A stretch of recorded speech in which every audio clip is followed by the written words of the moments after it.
আল্লাহ জান্নাতি পোশাক কে সর্বপ্রথম পাবে, কে পড়বে? নবী বলেন, আয়েশা রে, জান্নাতি পোশাক সর্বপ্রথম আমি রাসূলুল্লাহ পাবো, কিন্তু আমি নবী সর্বপ্রথম পরব না।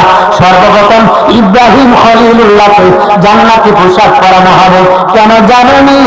ইব্রাহিমকে নমরুদের আগুনে যখন ফেলে দেওয়া হয়েছিল, দুনিয়ার সব ছেড়ে দিয়েছিল, বাড়ি ছেড়ে দিয়েছিল, সম্পদ ছেড়ে দিয়েছিল, মা বাবা ছেড়ে দিয়েছিল, এমনকি গায়ের জামা যখন খুলে নেয়, ইব্রাহিম কয় কাপড় ছেড়ে দিতে পারি, আমার আসমানের মালিককে ছেড়ে দিতে পারি না।